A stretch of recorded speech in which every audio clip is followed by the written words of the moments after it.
Hey everyone, this is Yami Day, aka the Most May, coming to you live and on full alert. So, she's puffy. Oh, we got a pimple, but we're gonna ignore that, I am not yet a clinical licensed therapist. I am sharing this from Psychology Today so that you have the information and know where I source it from. Today I'm going to be talking about imposter syndrome.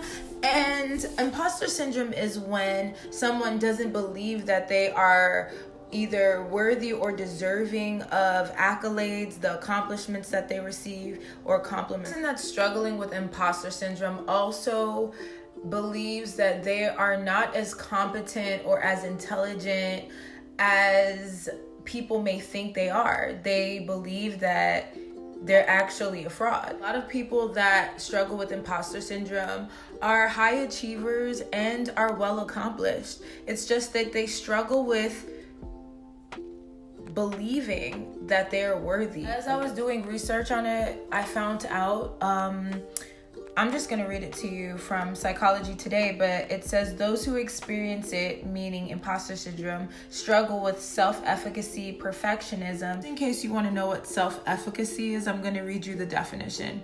It refers to an individual's beliefs in his or her capacity to execute behaviors necessary to produce specific performance attainment. Where there was an individual's beliefs in his or her capacity to execute behaviors that lead to their performance. That's huge, and that makes sense. The reason why that makes sense is because with imposter syndrome, someone is believing that they are undeserving of the achievements or accomplishments or the accolades that they're receiving. It's a belief system. There's normally a root cause of that belief system. So it's important to identify what is the root cause. Why do I believe this thing? And is this thing actually the truth? Birdies out there that don't know what belief means. Belief is an acceptance that a statement is true or that something exists. So it's an acceptance. You have to accept that this thing is true about you. In my last video, I identified that something I struggled with for a long time was imposter syndrome. And I identified that I struggled with it because I did not love myself. I did not value myself or find myself as worthy as I am. On a surface level, I loved myself, but the truth is I identified and equated love to loving others. I placed my value in loving others and neglected myself, and actually neglected my feelings as long as other people's feelings were being met. And I just believed that that was what I was supposed to do. Growing up at a young age, I knew that my purpose was love, so that's what I equated. Else that did not help the situation was that I did not know how to create healthy boundaries, because I had never really seen great representations of creating healthy boundaries and expectations. So I associated myself and being loved with what I could do, the rewards that were associated with that, and how I made people feel. I equated being loved by that. What does that mean? As long as I was making people feel loved, then that should be a good enough representation of love for myself. That was twisted and jaded, and I didn't know any better. So truthfully, I think the thing that kept me, honestly, from being completely broken from that unhealthy cycle of viewing love was that I had a relationship with Jesus. Even with my relationship with Jesus, I still had a skewed version of viewing love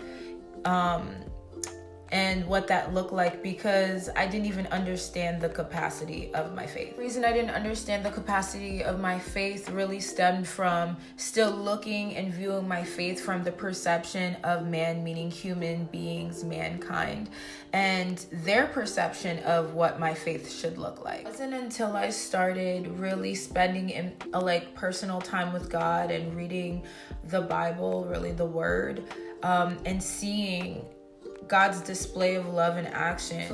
Like when I talk about the word, I'm not talking about it religiously. I'm not talking about my relationship religiously either. I'm talking about relationship where in his word he says that I'm fearfully and wonderfully made. He also says that I am above and not beneath. I am the head and not the tail. I am the apple of his eye. Where it says that for he knows the plans that he has for me. Plans to prosper me and not to harm me. Plans to give me a hope and a future. To Psychology Today, it describes some other ways that someone could have imposter syndrome. For example, facing intense pressure about academic achievements from someone's parents and their child. I equated a lot of where I would get my love from doing something, it requiring something to be done for someone to value me. Last year, I really realized after reaching a certain place in my life that I was being fueled by the wrong things. I was being fueled by a desire to meet expectations that did not belong to me. Expectations were breeding my perfectionism, my never thinking I was good enough.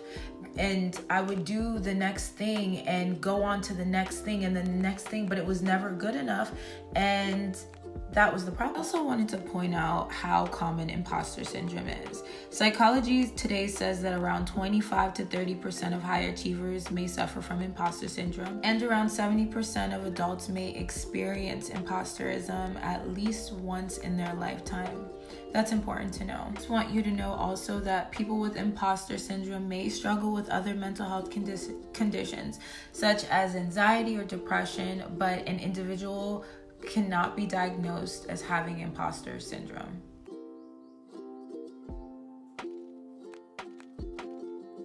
In the study of 150 highly accomplished women, they noticed that the women frequently confessed to feeling unintelligent and unworthy of their success despite overwhelming evidence to the contrary. Went on to say that in the mind of a self-declared imposter, compliments have a short half-life and achievements feel unearned, criticism cuts deeply, and failure lingers. Craziest thing about that was that they said, in the mind of a self-declared imposter. That means they self-declared that over themselves. And I repeated that. I thought about that in terms of me. Something happened throughout my childhood where I began to self-declare that over my own life, and that became my reality. And it just makes me question, what are self-narratives that we are giving ourselves? What are things that people said about us that we are believing and identifying as our truth? If there's anything to take away from this video that I shared with you today, I want it to be asking yourself a question. What are the things you believe about yourself? What has been your running self-narrative? I then want you to ask a follow-up question. Is that the truth? If it is, why? If it's not, what is your actual truth? After asking yourself that question, those two questions, I want you to understand that you have the capacity to change if you don't like the answers that you come up with. I shared all of this with you because I'm on a journey of building better habits and growing. I'm no longer that person that I was back then. I'm not even the same person I was yesterday. I'm always growing, and I want you to know that you're always growing too. This is Iyamide, aka the Most May, and I am the key holder of a life that is my own. I want you to know that you are the key holder of a life that belongs to you. I'm here to bring you that good news, and we're here together to build better habits. Bye.